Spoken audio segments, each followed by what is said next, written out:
Yeah, it was definitely super hard. I mean, going up all those rocky hills with this giant cart behind you, but I don't know, I thought it was really fun. I love outdoor adventures and hiking and stuff, so it was pretty hard mentally and physically, but it was so worth it at the end. I learned a lot about just working together as a team, and like, I don't know, it's a lot better when everyone's pushing rather than just a couple guys. The first hill that we went up, everyone was like, "Are you serious? We're doing this right now? Like, are you kidding me?" So we were going up that, and that was kind of shocking at first, but because there were telephone poles in the way and crashing into trees, but we got the hang of it pretty soon. So that's really the only thing that sticks out in my mind when just with yesterday. Yeah, the first one almost seemed harder though, because we had just gotten off the buses and yeah, just really not prepared for it. I don't know, at first it was kind of like, okay, who are these people? Like, just like anyone else would, but pretty soon within the first 20 minutes, we were all talking like we've known each other our whole lives. Like, everyone's that there's super cool. Just, I don't know, we love talking to each other and hanging out and getting to know one another. So we've become pretty close just in the last couple days.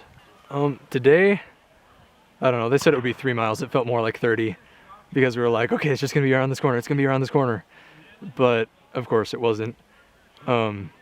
But so far it's been really fun going around the different stations, meeting all the different people from other wards, and just going through the different activities that they have planned for us.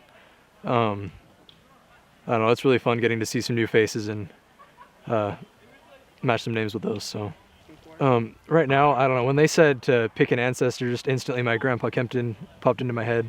I never actually met the guy. I don't know too much about him, to be honest, but I don't know, he died when I was 2. I think he had cancer. I don't even remember how, but so yeah, just instantly just popped in my head, and I was like, all right, that's who I'm doing it for.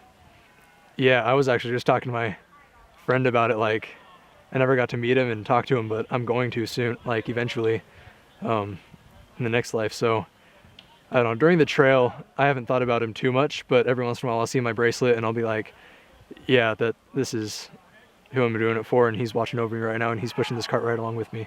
I've always heard stories about Angel Hill, like everyone like crying and like, oh my gosh, the angels are here to help us, hallelujah. And so I was like trying not to cry just to break the cliche, but we were going and they were coming over and helping us, and it was just so amazing to see their smiles on their faces and just have their help. And then I felt like some people in my family were kind of failing, so I was trying to pick it up for them, and then they came out and I was like, okay, these are some fresh people that can come and help. And it was just silent, and I could just feel their testimonies and their spirits around them, and it was just amazing. Like, there is no way to explain it.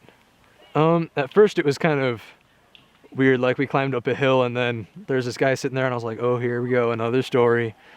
And then he started talking and I could just hear his testimony in every single word. And then he sat down to sing, and at first I didn't recognize what the song was. And then he started singing, and I could just, the spirit just was overwhelming. And again, there is no way to explain it. Just the testimony that he had and that he shared with all of us through his songs, like,